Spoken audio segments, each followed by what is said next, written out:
ಮಲೆನಾಡಿನಲ್ಲಿ ಆಕ್ಟಿವ್ ಆಗಿದ್ದಂತಹ 6 ಜನ ನಕ್ಸಲರು ಸಮಾಜದ ಮುಖ್ಯವಾಹಿನಿಗೆ ಬರಲು ನಿರ್ಧರಿಸಿದ್ರಿಂದ ಚಿಕ್ಕಮಗಳೂರು ಜಿಲ್ಲಾಡಳಿತದ ಮುಂದೆ ಶರಣಾಗಲು ಸಿದ್ಧತೆ ನಡೆದಿತ್ತು. ಇದಕ್ಕೂ ಮೊದಲು ನಕ್ಸಲರು ಕಾಡಿನಿಂದ ಹೊರಬಂದ ಕೊನೆಯ ದೃಶ್ಯ ನೋಡಿ. ಕಳೆದ 2-3 ದಶಕಗಳಿಂದ ಭೂಗತರಾಗಿದ್ದವರನ್ನ ನೋಡಲು 6 ಜನ ನಕ್ಸಲರ ಕುಟುಂಬಸ್ಥರು ಚಿಕ್ಕಮಗಳೂರಿನ ಕಡೆ ಆಗಮಿಸಿದ್ರು.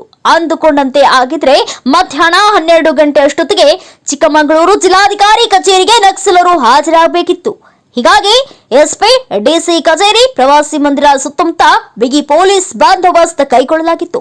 ಪೊಲೀಸ್ ಭದ್ರತೆಯಲ್ಲಿ ಜಿಲ್ಲಾ ಕೇಂದ್ರಕ್ಕೆ ಪ್ರಯಾಣ ಬೆಳೆಸಿದ್ದ ನಕ್ಸಲರ ತಂಡ ಕಡಬಗೆರೆ ಬಳಿ ಬರುತ್ತಿದ್ದಂತೆ ಮುಖ್ಯಮಂತ್ರಿಗಳ ಕಚೇರಿಯಿಂದ ಬಂದ ದೂರವಾಣಿ ಕರೆ ಪೊಲೀಸ್ ಅಧಿಕಾರಿಗಳನ್ನ ಕ್ಷಣಕಾಲ ಇಕ್ಕಟ್ಟಿಗೆ ಸಿಲುಕಿಸಿತ್ತು. ಶರಣಾಗತಿ ಪ್ರಕ್ರಿಯೆ ಮುಖ್ಯಮಂತ್ರಿಗಳ ಸಮ್ಮುಖದಲ್ಲಿ ನಡೆಯಬೇಕು, ಎಲ್ಲರನ್ನ ಅಲ್ಲಿಗೆ ಕರೆತನ್ನಿ ಎನ್ನುವ ಸಂದೇಶ ಜಿಲ್ಲಾ ಕೇಂದ್ರಕ್ಕೆ ಬರುತ್ತಿದ್ದಂತೆ ಬ್ರೇಕ್ ಹಾಕಿತ್ತು. ಈ ಕುರಿತು ಅರ್ಧ ಗಂಟೆಗಳ ಕಾಲ ದಾರಿಯಲ್ಲಿಯೇ ನಿಂತು ಚರ್ಚಿಸಿ ಪ್ರಯಾಣ ಮುಂದುವರೆಸಿದ್ದು ಆಲ್ದೂರು ಸಮೀಪ ಬರುತ್ತಿದ್ದಂತೆ ಶರಣಾಗತಿ ಬೆಂಗಳೂರಿನಲ್ಲಿ ಎನ್ನುವುದು ಸ್ಪಷ್ಟವಾಗಿತ್ತು.